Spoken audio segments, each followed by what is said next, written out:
Guys మా మా అన్న ఏదో చెప్తారంట, వినండి. ఏంది ఇది? పాతకాలం కట్టడు కాబట్టి మొత్తం కూలిపోయి దీనికి పట్టించుకుని లేదు. దీనికి ఇంత స్థాయికి ఇప్పుడు ఎక్కేటి మొగోలు కూడా లేరు. అప్పటి మొగలు కాబట్టి ఎక్కిరు, ఇప్పటి మొగలు ఎక్కలేరు. దీన్ని ఒక రాయి మీద ఎత్తుకొని అటు ఎక్కడికి ఇబ్బంది పడుతున్నారు. ఏవో గుండె ఎత్తుకొని ఎక్కాలంటే ఆయన ఎక్కలేరు. సో గైస్ ఇది పరిస్థితి. ఏంటంటే అప్పటి కాలంలో మనుషులు చేసింది కట్టిందని చెప్తుండ్రు ఇక్కడ, అప్పటి కాలంలో. సో గైస్ ఇది ఎలా కట్టిండ్రో ఒక మిస్టరీగా ఉండిపోయింది. నవాబుల కాలం కట్టిండ్రు ఇది. నవాబుల కాలం కట్టిండ్రు గైస్. సో మనకి దీని గురించి మనకి సో గైస్ మావాడు అయితే అంగీ ఇప్పేసాడు. ఫుల్ చెమటలు పెట్టేసిండే గైస్. మావానికి దీనికి ఇట్లా రాస్తలేదు సరిగ్గా.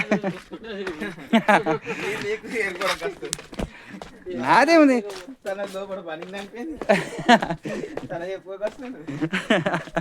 చూడండి గైస్, తెలుగు యూట్యూబ్ ఛానల్ ఇట్లనే కదా గైస్. జర ముందుకు వెళ్ళాలి, సబ్స్క్రైబ్ చేసుకుంటున్నా. అక్కడ చూడండి గైస్, మా ఆవిడ చేస్తున్నారు. అక్కడ చూడండి ఉయ్యాలొగుతుండ్రు ఇద్దరు. మా ఆవిడ చూసింది గైస్. అంటే మా ఇద్దరు ఫ్రెండ్సే, కానీ ఎక్కువ తెలిసిన ఆయనకే నేను తీసుకొచ్చేసాను మా ఇంటికి. అంటే మా ఊరు నుంచి బాబాయ్ మై బాయ్స్ మా మొత్తం టీం ఉంది గైస్.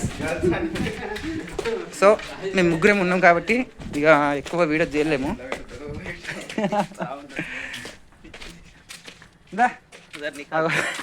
గైస్ మా వాళ్ళు అందరూ అలసిపోయింది గైస్, చాలా డల్ అయిపోయారు. సో ఇక్కడికి చాలామంది వస్తారు గైస్. ఒక మిస్టేక్ అనా లేకపోతే ఎట్లా ఇంత పైకి ఎలా మోయగలుగుతారు, ఇంత హైలీ ఎవరు కట్టారు గైస్. సో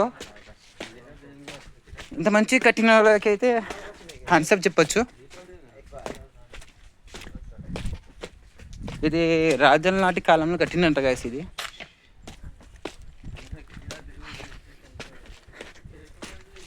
ఎట్లా మన హైదరాబాద్ చార్మినార్, గోల్కొండ ఎట్లుంటుందో ఇది ఒక మిస్టరీగా మిగిలిపోయింది గైస్. లోపల చాలా గుహలు ఉన్నాయి. ఆ గుహలకు మాత్రం వెళ్ళగలిగిపోయాను. 2-3 గుహలకి అయితే వెళ్ళాను. సో గైస్ ఇప్పుడైతే అక్కడైతే మీకైతే చూపించాను, అది ఎండు. అక్కడ ఏం లేదు, పైన ఒక రూమ్ ఉంది. ఇక్కడ మొత్తం తిరిగి వచ్చాము. ఇప్పుడు కిందికి అయితే వెళ్ళబోతున్నాము.